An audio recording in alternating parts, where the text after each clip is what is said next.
విన్నంత మాత్రం చేత ఎవరికి ఎన్ని కష్టాలున్నా కష్టాలు తొలగిపోయి ప్రశాంతతని పొందుతారని, సంతోషాన్ని పొందుతారని, అది ఎంతటి శక్తివంతమైనది అంటే సుందరకాండ విన్నంత మాత్రం చేత కరువుకొస్తున్నటువంటి అపమృత్యువు తొలగిపోతుంది.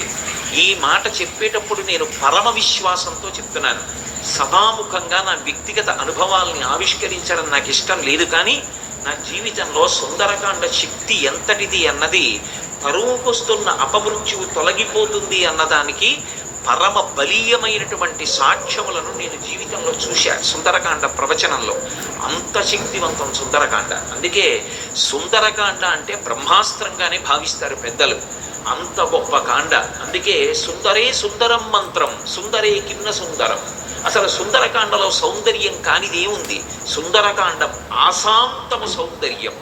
సుందరకాండ ఒక్కటి విన్నంత మాత్రం చేత ఉపాసన సంబంధమైనటువంటి రహస్యములు ఎన్నో కూడా పరిష్కరింపబడతాయి. ఎన్నో విషయాలు మనకి ద్యోతకమవుతాయి. అన్ని విషయాలతో కూడుకున్నటువంటి కాండ కాబట్టి ఈ కాండకి సుందరకాండ అని పేరు. ఇందుచేత సుందరకాండ. అసలు రామాయణంలో కాండల యొక్క నిర్ణయమేమి అన్న విషయం మీదది వేరుగా ప్రవచనం చేసినప్పుడు ఇంతకన్నా మాట్లాడవలసి ఉంటుంది. కానీ నేను సుందరకాండ ప్రవచనం చెయ్యడానికి వచ్చి ఇంతకన్నా సుందరకాండ గురించినటువంటి ఉపోద్ఘాతాన్ని ఇవ్వడం సాధ్యం కాదు. అంత శక్తివంతమైనటువంటి సుందరకాండ యొక్క ప్రారంభం ఎక్కడ అంటే, నిజానికి మొదటి శ్లోకం తతో రావణనీతాయా అయినా ఆ దానికన్నా నేపథ్యం కిష్కింధకాండ చివరిలో పడింది. ఎందుచేత అంటే కిష్కింధకాండ చివరికి వచ్చేటప్పటికి అందరూ శోక సముద్రంలో ఉన్నారు. ఎదురుగుండా సముద్రం, అందరి గుండెల్లో శోక సముద్రం. ఎందుచేత ఎప్పుడో తప్పిపోయింది సీతమ్మ, జాడ తెలియదు. రాముడు ఏడుస్తున్నాడు, అన్న ఏడుస్తున్నాడు, లక్ష్మణుడు ఏడుస్తున్నాడు, భరతుడు అన్న కోసం ఏడుస్తున్నాడు, కౌసల్య సుమిత్ర కైకేయి బిడ్డల కోసం, రాముడి కోసం, కోడల కోసం, నందిగ్రామం వెళ్ళిపోయిన భరతుడి కోసం ఏడుస్తున్నారు. అసలు కోసల దేశ వాసులు ఎప్పుడు రాముడు వస్తాడని ఏడుస్తున్నారు. అవతల వానరులు సీతమ్మ జాడ తెలియలేదు. మాట ఇచ్చినటువంటి సుగ్రీవుడు సీతమ్మ జాడ కనిపెడతానన్నవాడు ఎలా కనిపెడతాడు? మాట దక్కించుకోగలడా? వానరులు ఏడుస్తున్నారు. సుగ్రీవుడు నా మాట నిలబడుతుందా? సీతమ్మ యొక్క జాడ కనిపెట్టి తేగలిగిన వాడు ఉన్నాడా? హనుమ కార్యం సాధించగలరన్న నమ్మకం ఉంది, కానీ అది జరిగే వరకు ఉద్విగ్నతతో ఉన్నాడు. అందరి హృదయాలు కూడా అత్యంత ఉద్విగ్నతతో కూడుకున్నటువంటి సందర్భంలో ఉన్నాయి. దక్షిణ దిక్కుకు వెళ్ళినటువంటి అంగదుడి నాయకత్వంలో వెళ్ళినటువంటి వానర సమూహంలో హనుమ సభ్యులు. కానీ ఆ వెళ్ళినటువంటి బృందం ఒక పెద్ద బిలంలో చిక్కుపడిపోయింది. ఆ చిక్కుపడిపోయినటువంటి కారణం చేత సుగ్రీవుడిచ్చినటువంటి కాలం దాటిపోయింది. సుగ్రీవుడిచ్చినటువంటి కాలం దాటిపోయింది కాబట్టి వెనక్కి వెడితే సుగ్రీవుడు చంపేస్తాడు. సుగ్రీవాజ్ఞ ఖచ్చితంగా తిరిగి రాకపోతే శిరచ్ఛేదం చేస్తానన్నాడు. వెనక్కి వెడితే సుగ్రీవుడు చంపేస్తాడు. అందుకని వాళ్ళకి బ్రతకాలనుంది, కానీ బ్రతకడానికి మార్గం లేదు. ఇది సుందరకాండ ప్రారంభం. కష్టమన్న మాటకి చిట్ట చివరి స్థితి ఏది అంటే, బ్రతకాలని ఉన్నా ఇక బ్రతకడానికి మార్గం లేదు. అంత పెద్ద కష్టంలో ఉన్నారు. వెనక్కి వెడితే సుగ్రీవుడు చంపుతాడు, ముందుకు వెళ్ళడానికి మార్గం తెలియదు, సీతమ్మ ఎక్కడుందో జాడ తెలియదు. అందుకని ప్రాయోపవేశం చేశారు. మేమందరం చచ్చిపోతామని పడుకున్నారు. మేమేమి ముట్టుకోము, మా అంతటా మా శరీరాలు పడిపోతాయి, లేదా క్రూర మృగాలో పక్షులో ఏవో వచ్చి మమ్మల్ని చంపేస్తాయి, తినేస్తాయి అని పడుకున్నారు. నిజంగా వాళ్ళు చచ్చిపోదామని అనుకోవట్లేదు, బ్రతకాలనుంది, కానీ చచ్చిపోవడం వినా మార్గం లేదు. అది అక్కడున్న స్థితి. అంత శోక సముద్రంలో ఉన్నారు. అటువంటి స్థితిలో అకస్మాత్తుగా ఒక పక్షి అరిచింది. వాళ్ళు తెలిసో తెలియకో రామకథ చెప్పుకున్నారు పడుకుని. ఇదెక్కడి ప్రారంభం వచ్చిందిరా మనకి? ఎక్కడో కోసల దేశానికి అయోధ్య రాజధాని. అయోధ్యని పరిపాలించిన వాడు దశరథుడా. దశరథుడికి 3 భార్యలా. 60,000 సంవత్సరముల వయస్సు వచ్చే వరకు బిడ్డలు లేరా? బిడ్డలు పుట్టకపోవడానికి ఎదురొచ్చినటువంటి పాపాన్ని పోగొట్టుకోవడానికి అశ్వమేధయాగం చేసి మంచి కుమారుల్ని పొందడానికి పుత్రకామేష్టి చేశాడా? చేసిన యజ్ఞ ఫలితంగా రామలక్ష్మణ భరత చతుర్థులు అనేటటువంటి 4 ఉత్తములైన కుమారుల్ని పొందాడా? పెద్దవాడు సుగుణాభిరాముడా. సీతమ్మ తల్లితో కలిసి తండ్రి మాట నిజం చేయడానికి అరణ్యవాసానికి వెళ్ళాడా? సీతమ్మ తల్లిని రాక్షసుడు అపహరించాడా? ఆ రామచంద్రమూర్తికి మన ప్రభువైన సుగ్రీవుడు సుగ్రీవుడితో స్నేహం కుదిరిందా? వాలిని సంహరించి సుగ్రీవుడికి పట్టాభిషేకం చేశాడా? నీకెందుకు సీతమ్మ జాడ కనిపెడతానని మన ప్రభువైన సుగ్రీవుడు మాటిచ్చాడా?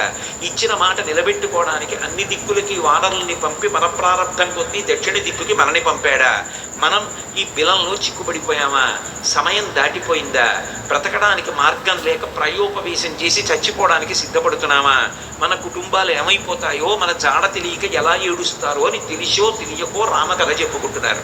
అకస్మాత్తుగా ఓ పెద్ద పక్షి అరిచింది. ఎవడు రా నా తమ్ముడైన జటాయువు పేరెత్తినవాడు అంది. వాళ్ళు కథాపరంగా జటాయువు పేరు చెప్పారు. వాళ్ళు చచ్చిపోదామని ఉంది, పక్షి వచ్చింది చంపేస్తుందేమో అన్నారు. అప్పుడు వెళ్ళి అడిగారు, ఎవరు నువ్వు అన్నారు. నేను జటాయువు యొక్క సోదరుడు సంపాతిని. నా రెక్కలు కాలిపోయి, నాకు రెక్కలు లేవు, నన్ను తీసుకెళ్ళండి సముద్రం దగ్గరికి, నా తమ్ముడు మరణించాడన్న వార్త తెలిసింది కాబట్టి నేను జలతర్పణ చేస్తానంది. జలతర్పణ చేసి మీరు ఎందుకు బాధపడుతున్నారని అడిగింది. సీతమ్మ జాడ తెలియదు అన్నారు. నేను సంపాతిని, నాకు విశేషమైనటువంటి దృష్టి శక్తి, నేను ఇక్కడ కూర్చుని చూస్తున్నాను, అదిగో లంకాపట్టణంలో సీతమ్మ ఉంది, నా మాట నమ్మండి, మీరు బయలుదేరండి, లంకలో అన్వేషించండి, మీకు సీతమ్మ కనపడుతుంది అంది. ఆ మాట సంపాతి చెప్పగానే కాలిపోయిన రెక్కలు మళ్ళీ వచ్చాయి కిష్కింధకాండ చివర్లో.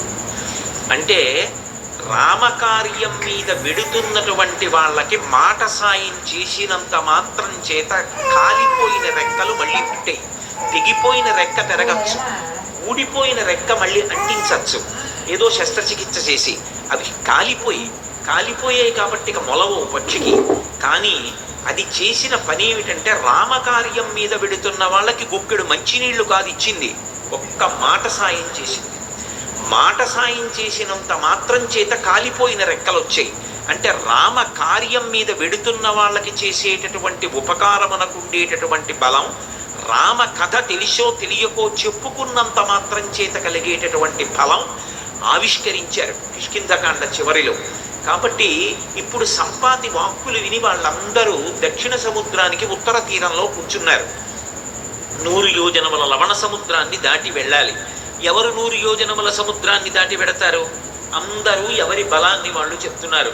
అందులో పెద్ద పెద్ద వానరులు ఉన్నారు.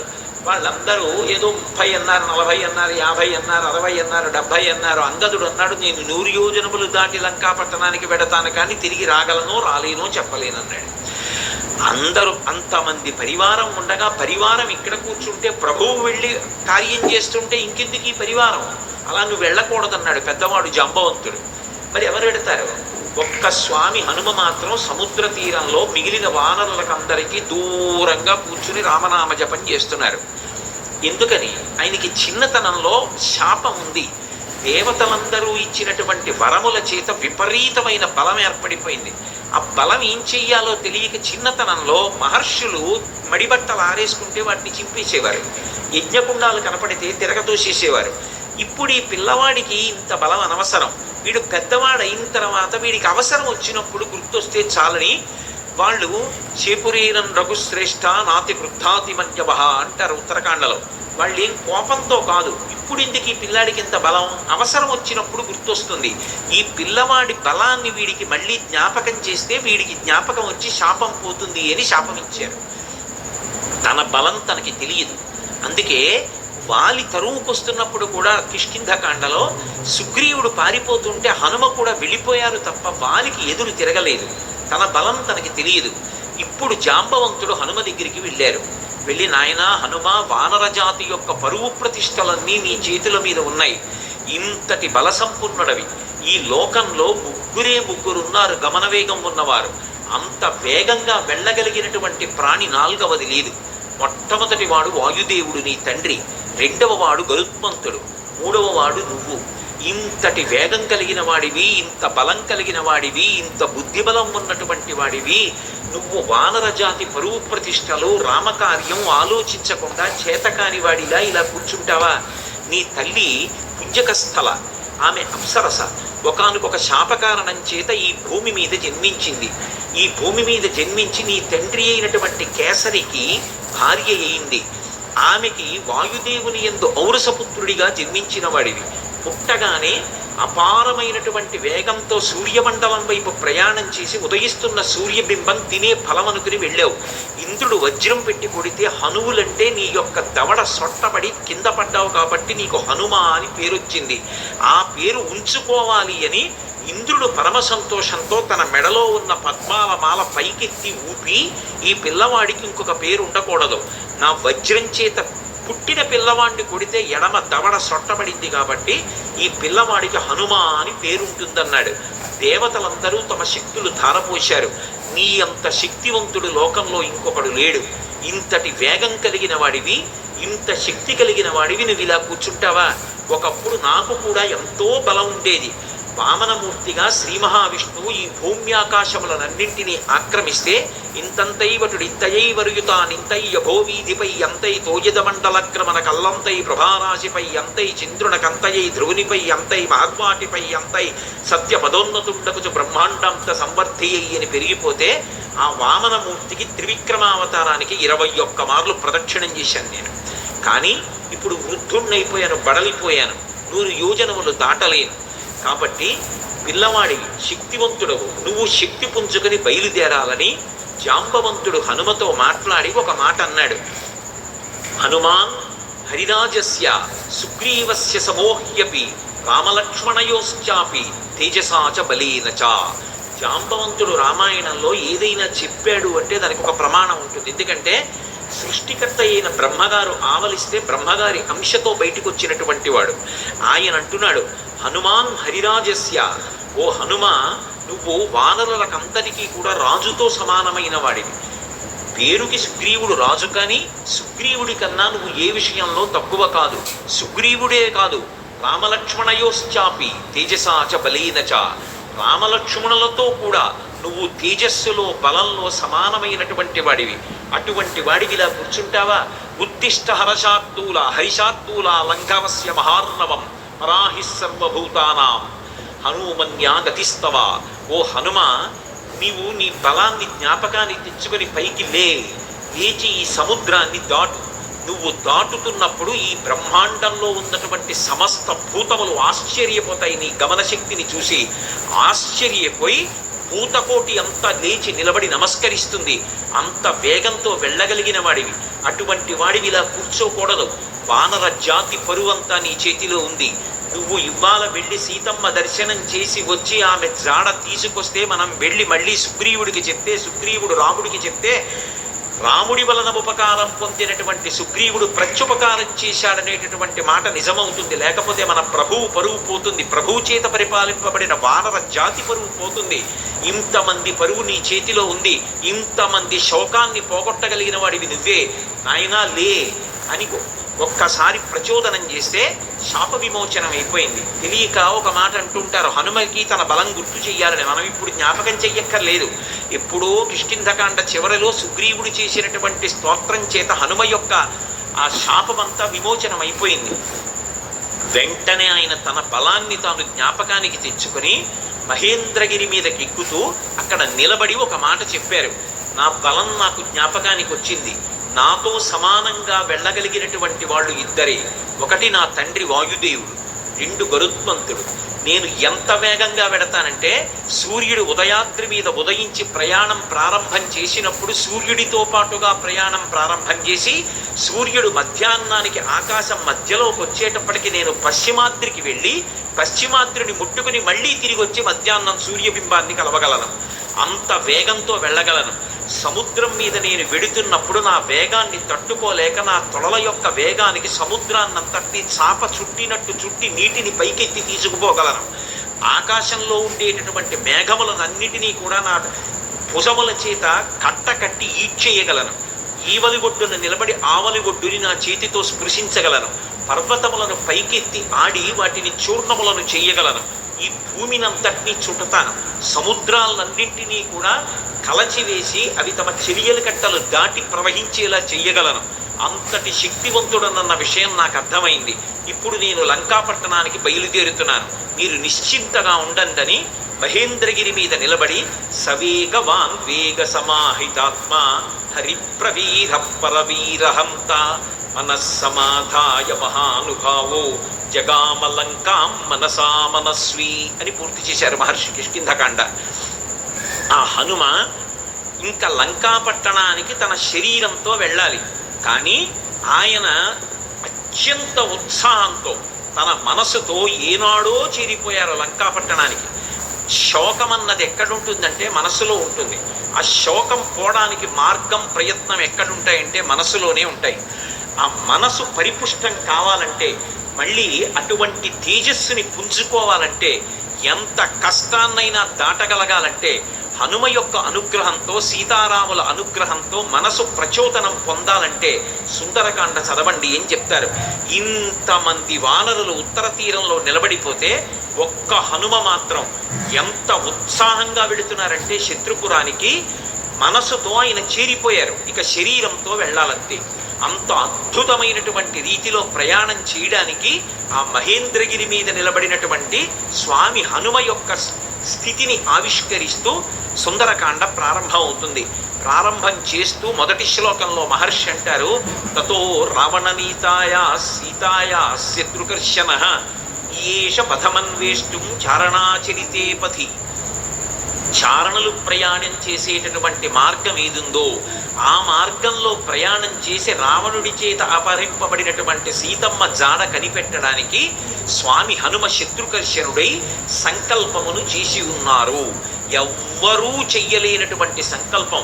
అవతల దుర్నిరీక్షుడైనటువంటి రాక్షసుడు, అపారమైనటువంటి తపస్సు చేసినవాడు, కాంచనలంకకి అధిపతి, 100 యోజనముల సముద్రాన్ని దాటి వెళ్ళాలి. ఆవలి ఒడ్డున దిగిలి దగ్గర నుంచి విచ్చుకత్తులు పట్టుకుని రాక్షసులు నిలబడతారు. ఎవడి తేజస్సు చూసినంత మాత్రం చేత యమధర్మరాజు గారు కూడా కాకిలో దూరి పారిపోయాడో అంతటి మహాతేజస్ సంపన్నుడు. తన జీవితం మొత్తం మీద రామచంద్రమూర్తి చేతిలో చనిపోకముందు అతను ఓడిపోయింది ఇద్దరి చేతిలోనే. ఒకటి వాలి చేతిలో ఓడిపోయాడు, 2 కార్తవీర్యార్జునుడి చేతిలో ఓడిపోయాడు. దిక్పాలకుడిని కూడా ఓడించాడు, దేవతల్ని ఓడించాడు, ఇంద్రుణ్ణి ఓడించాడు. అంతటి శక్తివంతుడు, దుర్నిరీక్షుడు, అసలు చూడడం కూడా సాధ్యం కాదు. అంతటి తేజస్సుతో వెలిగిపోతుంటాడు. కొన్ని కోట్ల మంది రాక్షసులు నిరంతరం పరివేష్టించి ఉండి లంకాపట్టణాన్ని కాపలా కాస్తూ ఉంటారు. అటువంటి లంకాపట్టణంలో అతను ప్రాణ సమానంగా భావించి దాచినటువంటి సీతమ్మ యొక్క జాడ కనిపెట్టాలనేటటువంటి సంకల్పం చేసుకుని బయలుదేరుతున్నారంటే అటువంటి సంకల్పం చెయ్యగలిగినటువంటి వాడు వేరొకడు ఎక్కడుంటాడు. అందుకని ఈయేష ఎంత గొప్ప సంకల్పం చేశారు. అందుకని ఈయేష పథమన్వేష్టం చారణాచరితే పథి. చారణాచరితే పథి అంటే చారణులు అంటే దేవగాయకులు. రామాయణంలోనే అనేక చోట్ల వాళ్ళ ప్రస్తావన వస్తుంది. శంకర భగవత్పాదులు చేసినటువంటి నవరత్నమాలికా స్తోత్రంలో కూడా చారణుల గురించినటువంటి ప్రస్తావన ఉంటుంది. చారణులు ఎప్పుడు శుభవార్తలు చెప్తూ ఉంటారు. సుందరకాండ ప్రారంభమే శుభవార్తలు దేవతలకి చెప్పేటటువంటి చారణుల యొక్క ఒక్కసారి వాళ్ళ స్మరణతో ప్రారంభమవుతుంది. అంటే సుందరకాండ ఎవరు చదువుతున్నారో ఎవరు వింటున్నారో వాళ్ళు శుభవార్త వింటారు అన్నది అన్యాపదేశంగా వాల్మీకి మహర్షి జాతికి ఇస్తున్నటువంటి అభయం. ఆ చారణులు దేవగాయకులు. వాళ్ళు భూమికి దగ్గరగా తిరుగుతూ ఉంటారు. వారు భూమి మీద దిగరు, ఆకాశ మార్గంలో వెడుతూ ఉంటారు. అంటే స్వామి హనుమ సముద్రం మీద కాకుండా సముద్రానికి తగలకుండా ఆకాశ మార్గంలో వెళ్ళడానికి నిర్ణయించుకున్నారు అన్నది భావన. ఇందుచేత అంతటి శక్తివంతుడు, అంతటి గమనవేగం కలిగిన వాడు, గరుత్మంతునితో సమానమైన వాడు కాబట్టి ఆయన వెళ్ళగలరు ఆకాశంలో. కాబట్టి తతో రావణనీతాయా సీతాయా శత్రుకర్షణ ఈయేష పథమన్వేష్టం చారణాచరితే పథి.